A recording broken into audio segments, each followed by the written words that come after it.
Welcome to Something More with Chris Boyd. Chris Boyd is a certified financial planner practitioner and senior vice president and financial advisor at Wealth Enhancement Group, one of the nation's largest registered investment advisors. We call it Something More because we'd like to talk not only about those important dollar and cents issues, but also the quality of life issues that make the money matters matter. Here he is, your fulfillment facilitator, your partner in prosperity, advising clients on Cape Cod and across the country. Here's your host, J. Christopher Boyd.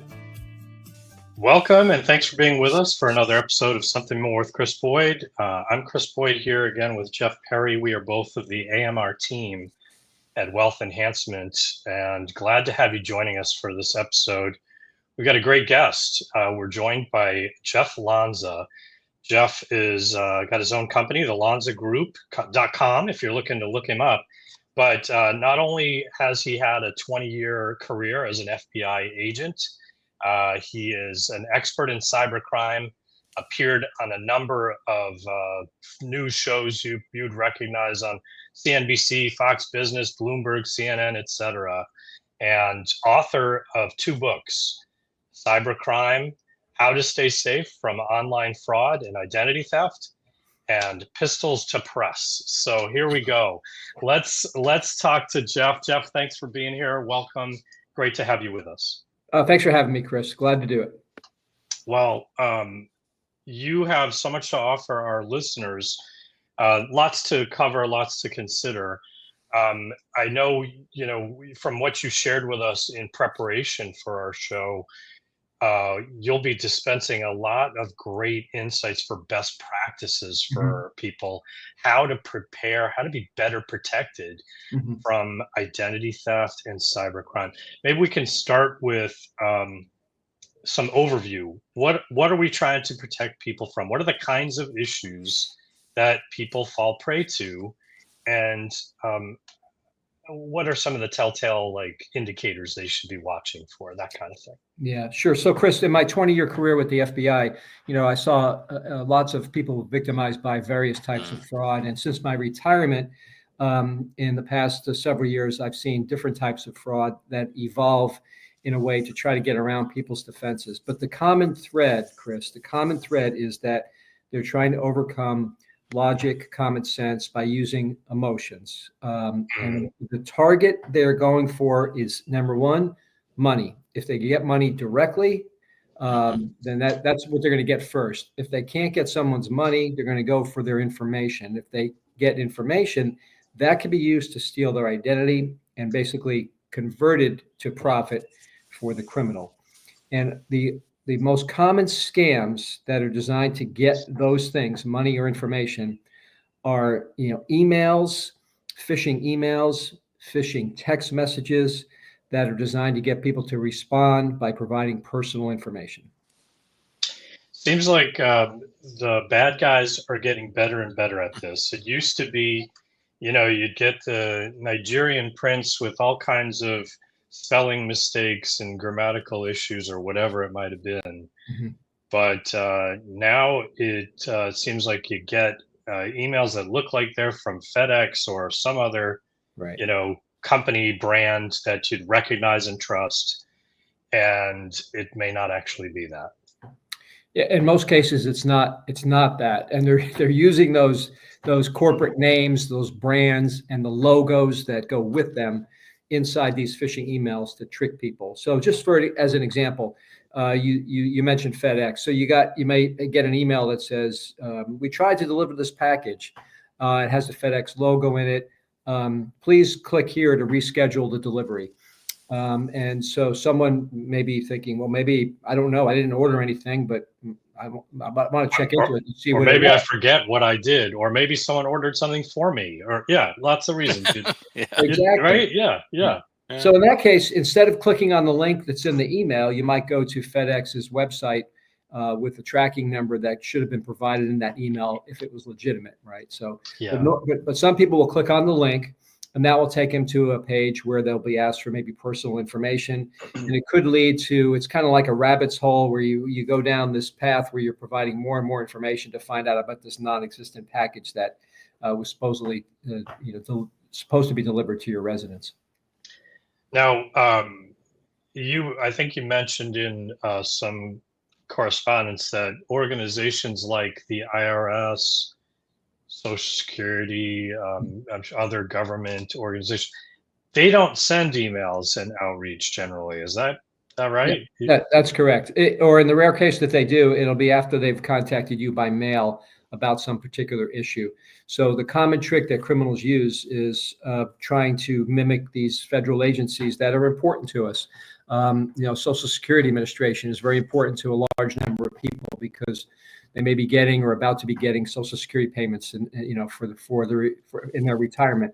So if you got a message that said this is a Social Security Administration, there's a problem with your account, or a phone call where they say this is the Social Security Administration and we have to deal with an issue.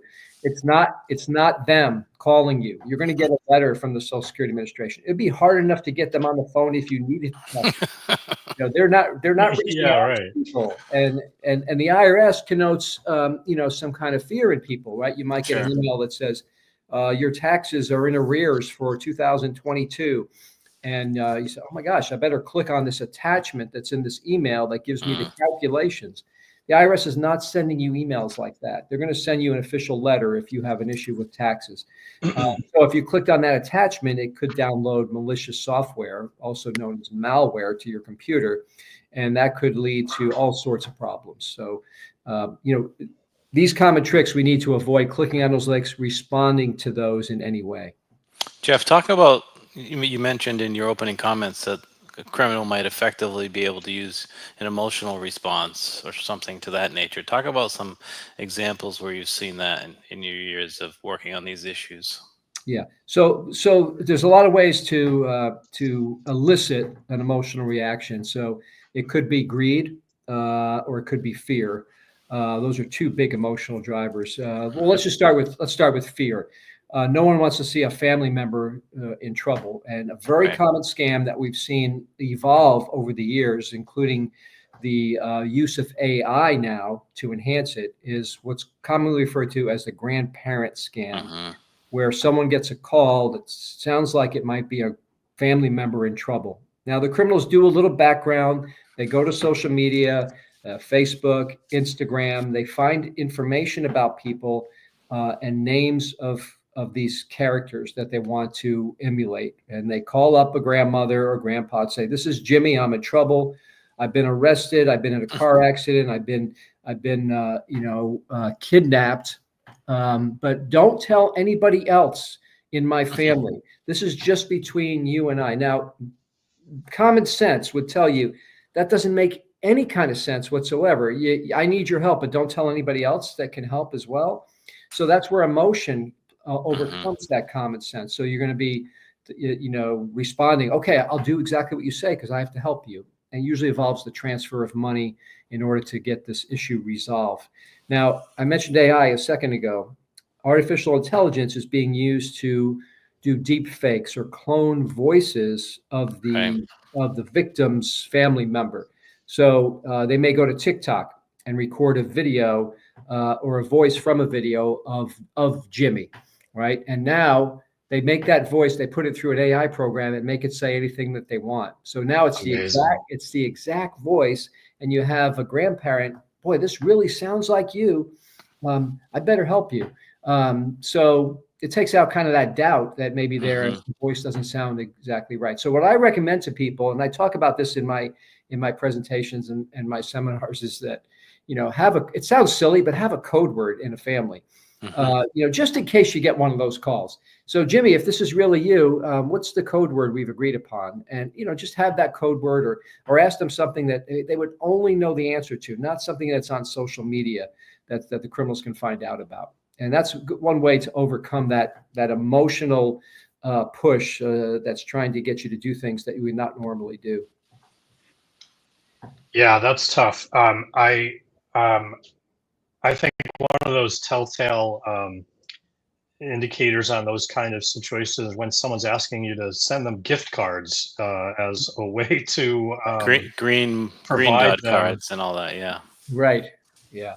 So we've had that both. I've been on a board where the names of all the board members are listed, And, I was the president of the board, and it appeared that I was asking someone on the board to send me funds, in the form of gift cards because of some circumstance that they made up. Right. And then similarly, in our own organization, we had that happen where someone was purporting to be me, asking one of my employees to send me some money in this form. Now imagine if they had my voice, which, it's out there, Chris. It's out there. It would be even harder to dismiss, right? Yeah. If you hear those two words in any online communication or text, gift cards, those two words, it's almost always associated with fraud. Right. Yeah. So I know someone personally that went to work for a company, a brand new job. He just started, and he gets a text from supposedly the CEO at the company. He's in an entry-level position. Management runs in between him and the CEO, and yet the person is asking him to go out and buy gift cards for some corporate event that they're giving. We'll reimburse you. Yeah. That and he for a second, he was about to do it because the emotion took over. Sure. I better do this. It's a new job. This guy's asking me to do something very important. Then he thinks, wait a second, this doesn't make sense. Right. Yeah. Good thing. But in any case, so what are other common? You talked about fear and greed. These tend to be drivers. What are some other common prompts that try to lure people in and often succeed? On the greed side, sometimes it has to do with you've won a lottery, but you have to pay the taxes in advance or some advance payment to get the lottery winnings. I mean, we still see people falling for that type of thing. There's, the Nigerian letters. I mean, everybody knows about those. They evolve over time too. You still see those. It involves large sums of money, of course. But you'd be surprised that people fall victim to this scam where they get a call, usually starts with a text message and says, someone's got access to your bank account. Mm-hmm. And this is a law enforcement agency. Maybe they say they're the FBI or another law enforcement agency. And we need your cooperation to make sure they don't get any more, because they can actually move into retirement accounts or even drain your accounts dry. So here's what we're going to do. And then they basically, to try to preserve their money, they're going to follow the instructions of the people on the other end of the phone by giving them, and I've seen this happen, and this is unbelievable to me, but people will put large amounts of cash in bags or envelopes and have them picked up by couriers. Wow. Sometimes they'll send it through Federal Express because they're trying to save money from being stolen by the criminals. Again, does that make any kind of sense at all? And we're talking about people that have, master's degrees, people that have been in industry, in management positions. They're being victimized by this. I've seen it happen to people that I know, actually. So the emotions take over. Fear tied with, in this case, fear, you're going to lose your money, but also greed that, want to make sure that I'm going to, I'm going to get all my money back, that type of thing. It ties those two emotions together, actually. Jeff, how much of this, you're talking about couriers, so that implies it's a local organization or a local scam, but how much of this is overseas versus how much of it is domestic initiated? Yeah, I think a majority of the phishing emails that are designed to steal information, get us to send money and take over our online accounts, get access to bank accounts, majority of those are coming from overseas. And the FBI has identified a lot of perpetrators in these cases, and they are in foreign countries. We're talking about people in North Korea, China, Iran, Iraq, and other countries, the former Eastern Bloc countries as well. Some of them are local. And to give you an example of the courier situation, so actually upstate New York, I was working with a financial advisor up there, and he said that his mother had been victimized. Again, it was a scam where it was the FBI was helping her retain her money because someone had got into her accounts. And so she actually put several $1,000s in an envelope. A courier picked it up. But then she talked to her son, and her son, who's the financial advisor, says, this doesn't make any kind of sense, Mom. So they called the police. Now, if this had been in a big city, you might not get any reaction from the police department. They may say, I'm sorry, don't send any more money. But in this case, it was a small town in upstate New York, and the police jumped right on it. And they actually had this is a grandmother person, right? They had her set up an undercover operation where she said she was going to give more money. And then they set it up where the people came to her house and they followed the people. And That's awesome. They caught them, and it was tied to a big group out of Queens, New York, that was doing this all over New York State. And so the police in that small town, upstate New York, took this action, which led to the takedown of this group. So just as an example of how law enforcement can be effective in these situations. Jeff, it seems to me that it's common for these kinds of scams and unscrupulous efforts to try to prey upon older people and those who may be less tech savvy, and perhaps maybe at times less connected to other people. As they age, they might have fewer community ties, that kind of thing. And there's an element of shame, isn't there, in terms of like, we feel like we've been duped. I'm so embarrassed. These people are really good at getting people to do things that bring them profit. But, in hindsight, you say, oh, I should have known. But, like you said, it doesn't, it hits everybody across the educational spectrum. Yeah. It's not a matter of intelligence that it's a matter of just happening to recognize some of the signs for when there's an effort to dupe somebody. That's right. There's a lot you mentioned, Chris. Let's unpack that just a little bit. So, sure. And one of the things that criminals prey on is, it's not just older people, by the way, and they get thrown into this category because of reduced ability to ascertain scams, but it could happen to people at any age. Again, right. It preys on emotion. So we'll take the romance scam as an example. It's a perfect example of exactly what you're talking about. So they find someone who's vulnerable. It could be a widow or a widower. It could be someone who's lost a loved one after many years, an older person, or it could be somebody just looking to find someone, to meet someone online that's much younger. So it's not just, these senior citizens that people generally mention. It could be anybody, but generally senior citizens have more money to go after, so they're bigger targets. All right, so you got you got the target.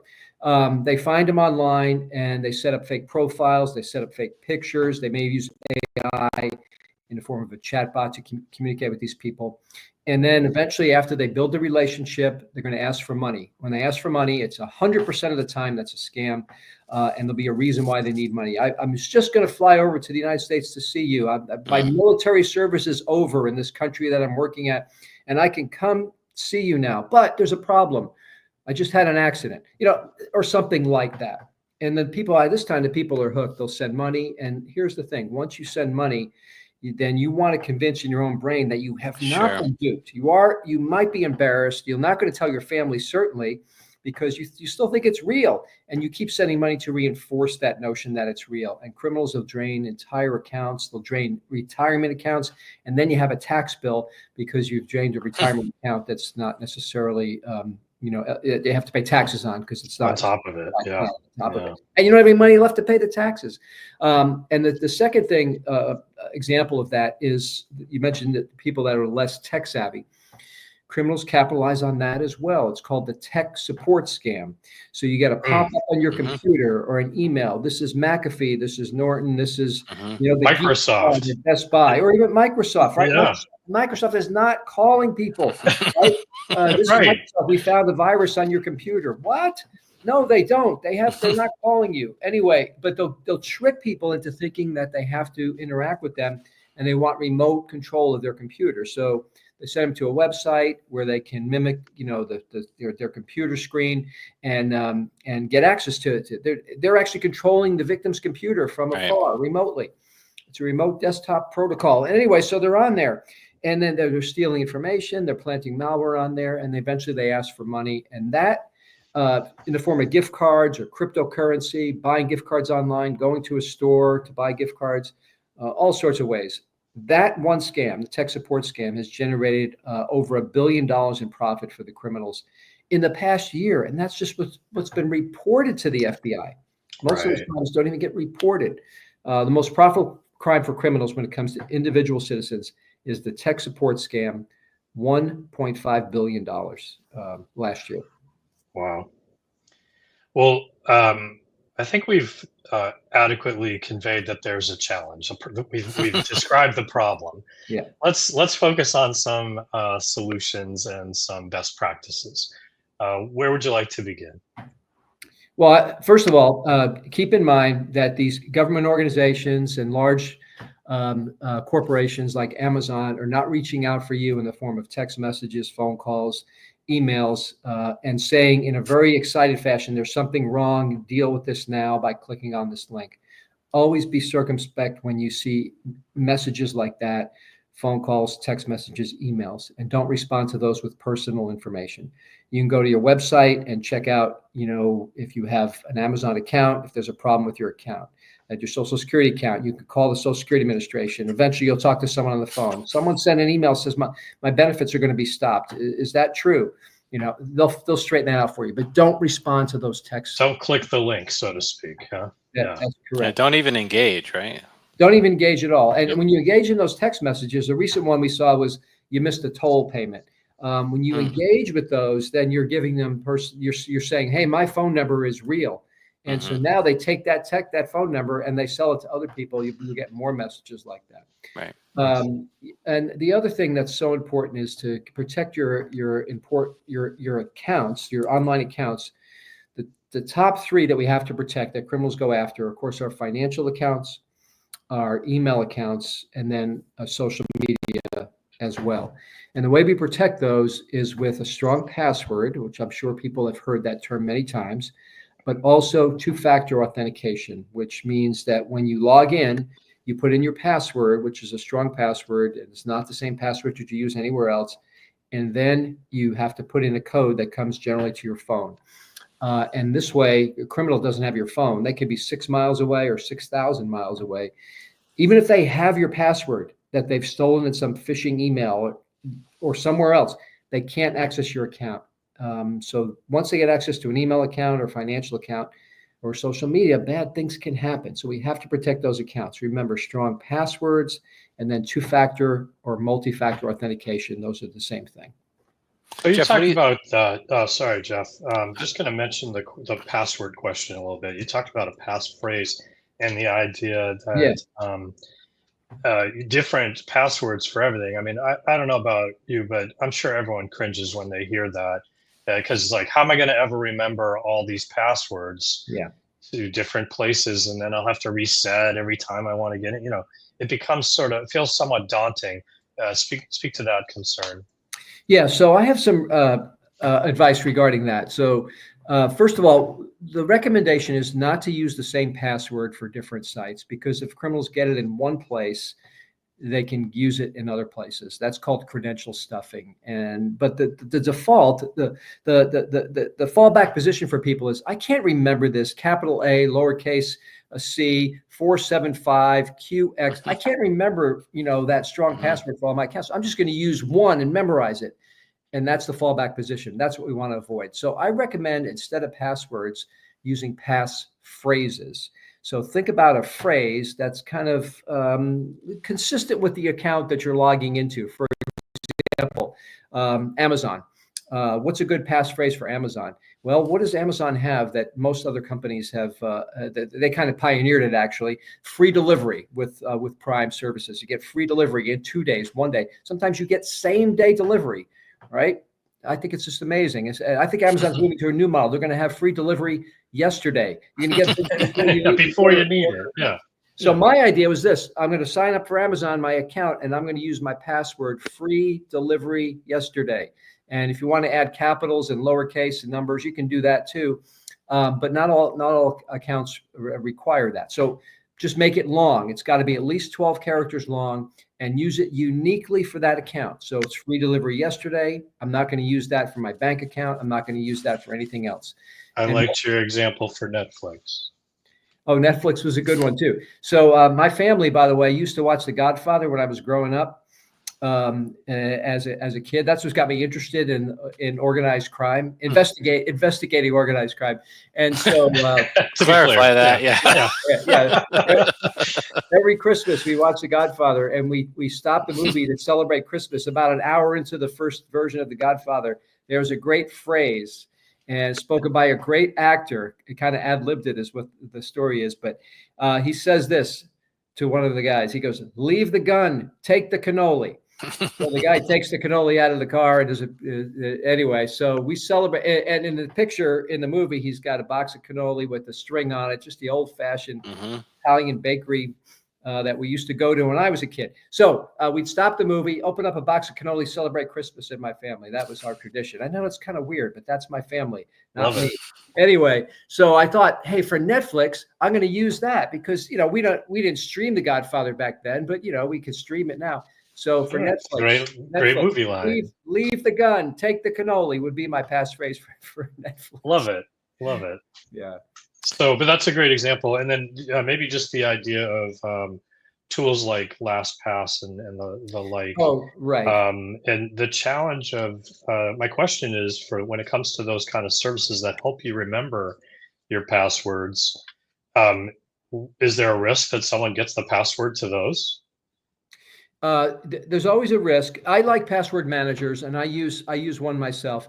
But keep in mind that you have a master password, and if someone were to crack into, Keeper or LastPass or OnePass or Dashlane, those passwords are encrypted. All your passwords saved in there are encrypted and protected in a way that criminals should not be able to get access to those. So, good. Okay. I think the risk is minimized there, but it's better than you writing them down and just leaving them somewhere or using the same password over and over again. I like password managers. Good to hear. Jeff, you had a question earlier, and I don't remember if I kept you too long from remembering. Jeff, I was going to ask Jeff about the password vaults and managers, so he answered it preemptively. Yeah, so nice. Can you talk a little bit about malware? And you mentioned that earlier, that term. And how do people protect from something getting dropped on their computer, or if it does, what do you do? How do you keep? I mean, no one wants to go get a new computer every time they get the risk of something. What are the best ways to manage that? Sure, that's a great question. And the most common ways that you get malware on a physical computer, and we're not talking a phone now. We're talking about a computer now, is by clicking on an attachment in an email that comes from an unknown sender, something that's suspicious, something that doesn't make sense. Like an example would be, again, you missed your tax payment for 2022. Click here to see the calculations of what you owe. That kind of example, right? And if you download malware on a computer, it can steal information. It could steal your keystrokes as you log into other accounts. The most common defense against that is to be careful about attachments. Don't click on attachments in these emails from unknown or suspicious senders. You missed a package, click on this file. This is it says PDF underneath it to see your receipt for this missed package. And you weren't expecting a package? Don't click on that. All right. If you do get it on a computer, hopefully you have Windows Defender, which comes free with Windows. That blocks a lot of those malware attempts to get on your computer. Maybe you have McAfee or Norton. Sometimes those will work as well to keep those programs off your computer, the bad programs. But if they get on a computer, then they've gotten past those perimeter security. So then you might want to use another program to help get rid of that. And on my handout that you have that I sent over to you, Chris, you'll see some examples of that. Malwarebytes is actually a really good program. You don't pay for it because it's just a scanning version of Malwarebytes. You can scan in addition to what you already have as perimeter security. So that's a good program that'll find stuff that's gotten past those perimeter security programs. And you can use that from time to time just to check and see. But if you're careful about where you click, you're probably not going to get that malware on your computer to begin with. Jeff, how you started to touch on it, how dangerous are our phones for access to our personal information? So iPhones are very secure. It'd be really hard to get malware on an iPhone because of the way their system is built. Android are a little more susceptible because you can download apps from other places than the Google Store, and those might be contain malware, more likely to contain malware, or more risky to download from those places. But Apple only lets you download it from their store, so it would be hard to download an app containing malware on an iPhone.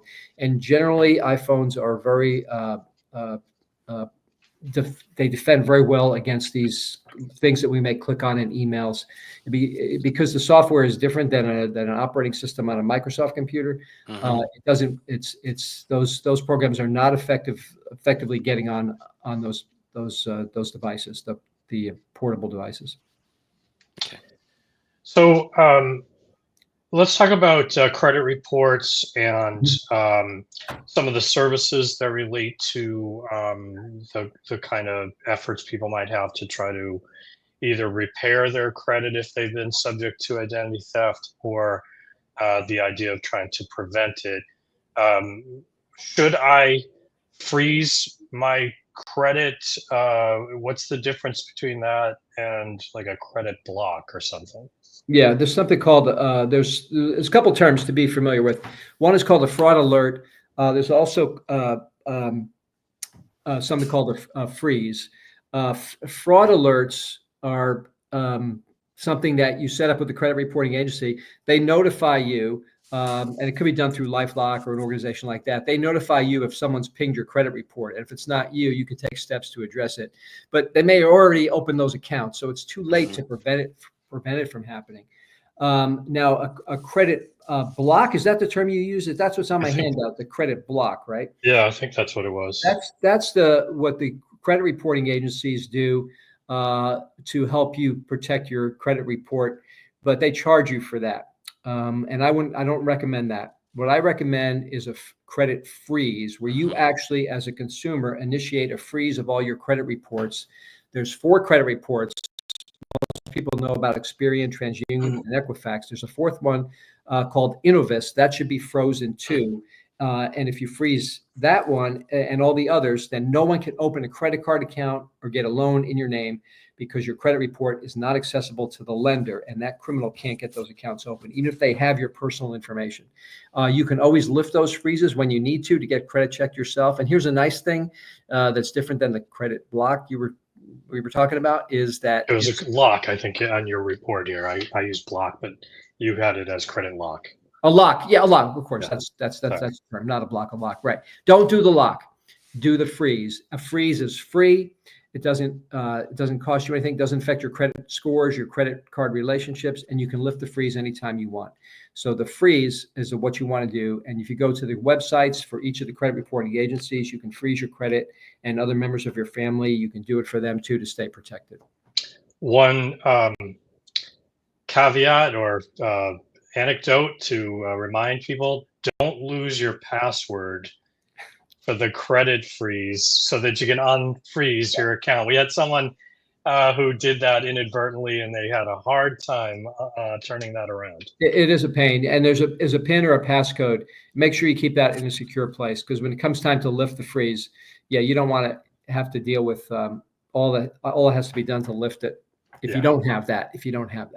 But that is like a surefire way, though, to protect yourself from the crime related to identity theft, essentially. Yeah, right? I mean, that's right. It is a surefire way. There's been so many breaches involving social security numbers that we have to assume ours is already out there for sale. And once they get that and combine that with some other basic information about you, they can go to a credit card's website and apply for a credit card using your name. If they get it, you may not even know it's out there for a long time, but they can't do that if your credit report is frozen. You hear stories about people losing the equity in their home. Yeah.